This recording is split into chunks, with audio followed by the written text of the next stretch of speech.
Dapur Sehat Roja, meracik makanan lezat menjadi sehat. Kesembuhan itu binillah, atas izin Allah Subhanahu wa ta'ala. Bismillahirrahmanirrahim. Assalamualaikum warahmatullahi wabarakatuh. Alhamdulillah, wassalatu wassalamu ala rasulillah wa ala alihi wa sahbihi wa man walah, amma ba'd.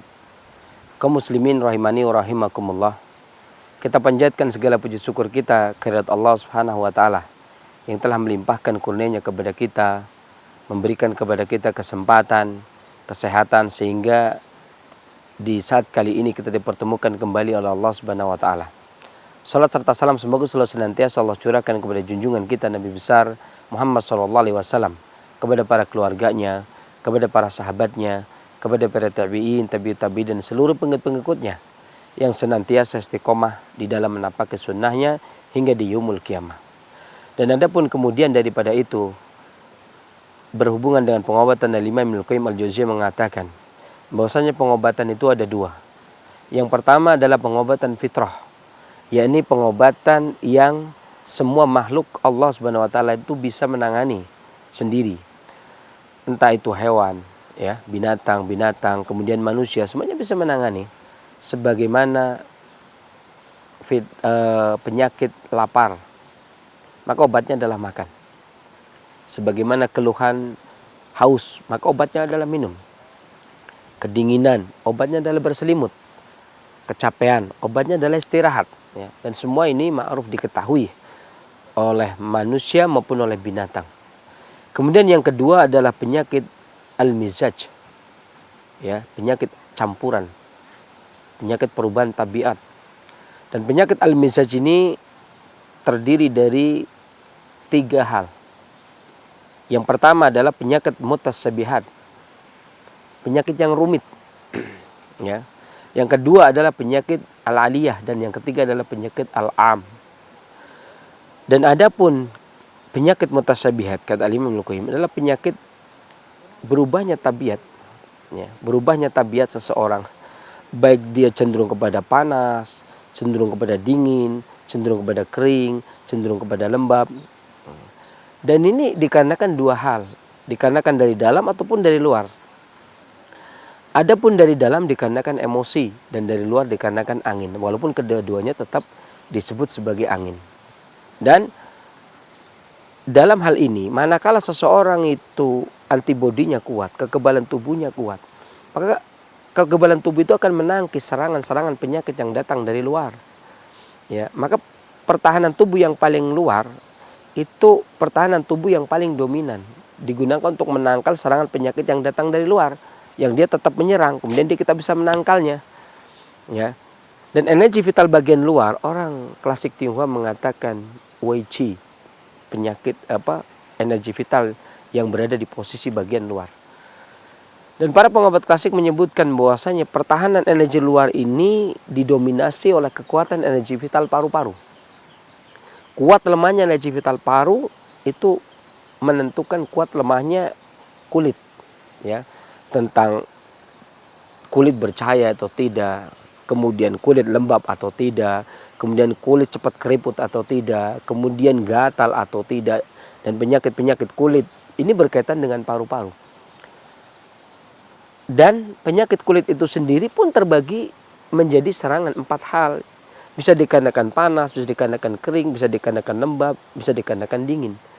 Dan ini melihat daripada korina dan imaratnya, tanda-tanda yang ada, dan penyerta penyakitnya berhubungan dengan kulit ini. Ada kalanya orang menyebut penyakit kulit, ada yang bilang kering, ada yang bilang basah, ada yang bilang lembab, ada yang bilang panas, ada yang bilang dingin.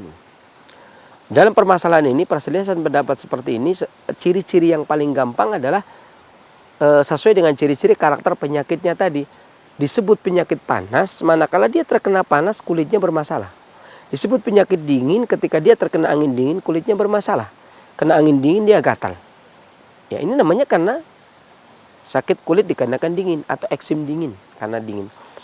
Atau terkadang kering, ya, terkena hawa kering kemudian muncul kulit, ya, dan terkena hawa lembab kemudian gatal. Nah, yang dimaksud dengan penyakit kulit lembab adalah manakala dia punya penyakit yang susah atau bandel untuk diobati. Bahkan boleh dibilang susah diobati. Diobati sembuh, diobati sembuh, kumat lagi. Makan apa kumat, makan apa kumat. Jadi lembab itu artinya bandel. Lembab itu lengket, lembab itu bandel. Sehingga segala jenis penyakit yang susah untuk diobati maka dia disebut sebagai penyakit lembab. Salah satu contoh penyakit lembab yang ada di dalam kulit adalah eksim. Eksim ini terkadang ada orang yang mengenal kering, ada orang yang mengenal basah. Baik, kalau memang dia dikatakan kering maka dia cepat sembuh, selesai. Tetapi kalau dia sembuh kambuh lagi dan dia bercokol terus, penyakitnya membandel, tidak sembuh-sembuh, maka ini tetap disebut sebagai penyakit lembab. Tetap disebut sebagai penyakit lembab. Eksim ini namanya sindrom lembab atau pola penyakit lembab, ya.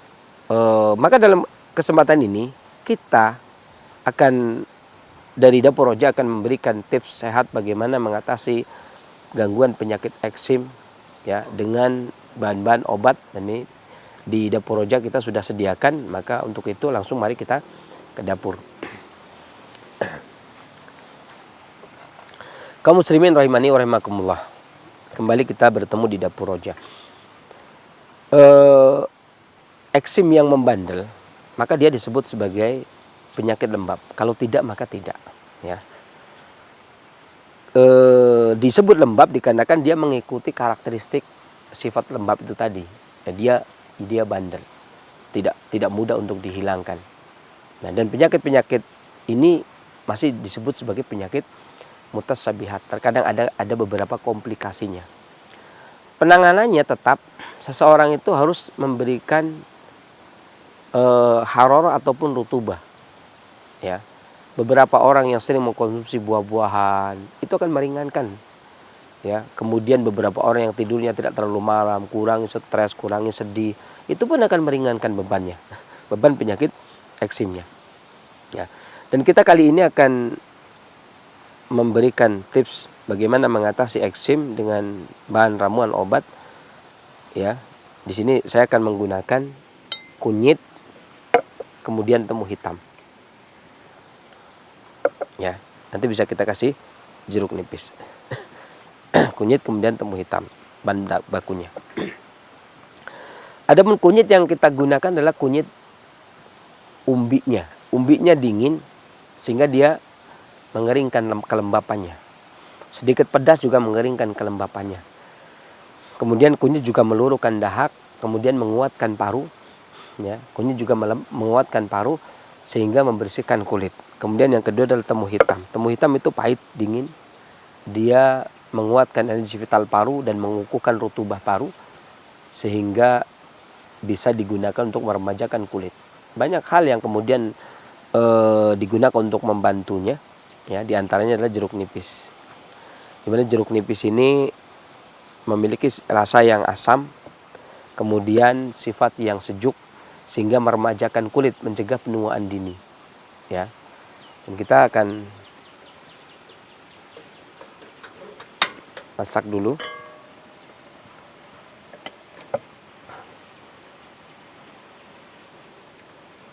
Kunyit kita ambil sekitar 7 iris, ya. Kemudian kita gunakan temu hitam 3 iris. Ya. Kemudian jeruk nipisnya nanti kita gunakan setelah mendidih. Ketika kita sudah tuang, maka kita campur jeruk nipis. Kita biarkan sampai mendidih. Ya, kita nanti gunakan jeruk nipis itu saat mau menggunakan, yakni dengan gelas. Kita biarkan sampai mendidih. Kaum muslimin sekalian, para pendengar dan pemirsa Roja, kunyit ini dengan temu hitam, maka pertemuan antara kunyit dan temu hitam ini memiliki sifat yang dingin pahit. Ya, digunakan untuk melembabkan, mengeringkan kelembapan, ya, dan digunakan untuk membersihkan paru-paru. menguatkan paru-paru dan membersihkan paru-paru. Tentunya selain meluruhkan dahak, batuk, dia juga untuk kulit. Adapun untuk menghaluskan kulitnya, mempertahankan kelembapannya juga, dan mencegah penuaan pada kulit, maka kita gunakan nanti jeruk nipis. Ya, dimana jeruk nipis ini rasanya asam, dia menguatkan hati sehingga hati itu akan menyuplai darah kepada permukaan kulit bagian luar. Ya. Kembali saya lanjutkan penjelasan dari Imam Ibnu Qayyim Al-Jauziyah. Jadi 4 penyebab penyakit tersebut, panas yang berasal dari luar atau panas yang berasal dari dalam, lembab yang berasal dari luar atau lembab yang berasal dari dalam, yakni dari emosi, kemudian dingin yang berasal dari luar, dingin yang berasal dari dalam. 4 penyebab ini baik secara mada ataupun secara kaifiyah, secara materi ataupun secara fungsi, dia akan melukai badan. Ya, terkadang hawa udara itu melukai badan dari sisi fungsinya, ya, dan terkadang juga dari sisi materinya, terluka materinya. Adapun eksim ini, gangguan kulit seperti eksim ini, maka yang terkena adalah materinya. Ya. Memang kelihatannya sepele, mungkin kalau eksim itu sekitar di siku kita bisa pakai baju panjang, kalau di lutut kita bisa pakai celana panjang, tetapi mengganggu dan itu susah. Kalau si eksim itu susah sembuh, membandel, diobati nggak sembuh-sembuh, maka dia jenis kategori lembab, maka pengobatannya dengan cara dikeringkan. Adapun kalau terkena gatal kemudian dia terkena dingin kemudian dia gatal, berarti dia sifatnya atau sindromnya dingin. Maka yang kita gunakan adalah seperti jahe. Maka dalam literatur jahe itu untuk eksim juga, kencur untuk eksim juga. Ini untuk eksim yang tipenya kita kena dingin kemudian gatal. Kalau nggak kena dingin nggak gatal itu. Ya, ini sudah mendidih. Ya, kita biarkan.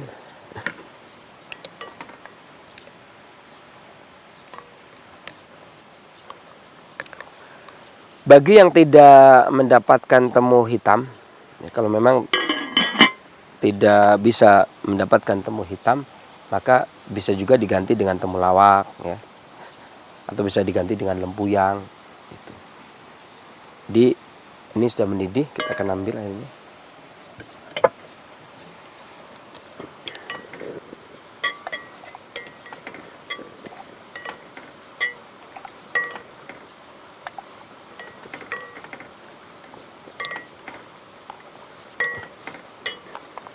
Adapun merebusnya dengan 1 gelas air, ya, hingga sisanya menjadi segini, ya. Sisanya menjadi sekitar 3/4 gelas.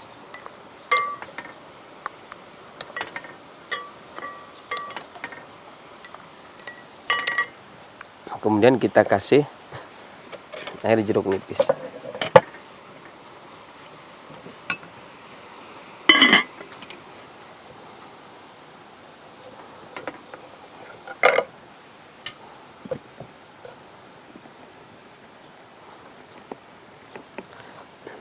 Air jeruk nipis itu untuk mengharmoniskan antara hati dengan paru, agar fungsi hati tidak terlalu membebani paru-paru dan membersihkan darah yang ada di hati, karena darah yang dari hati itulah yang digunakan untuk menyegarkan dan melembapi kulit yang ada di permukaan. Kemudian kita tuang jeruknya, cukup 1.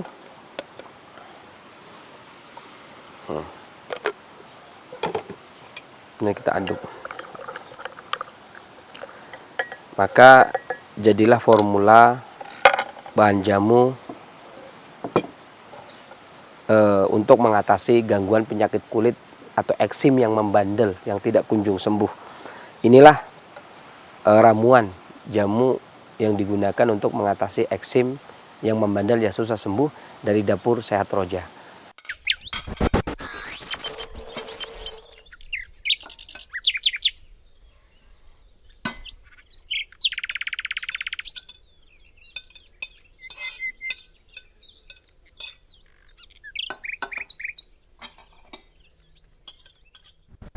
Selamat mencoba dan mudah-mudahan Allah angkat penyakitnya, dan kalau kesembuhan itu dari Allah, kekurangan dari saya kira billahi taufiq wal hidayah, walhamdulillah rabbil alamin. Wassalamualaikum warahmatullahi wabarakatuh.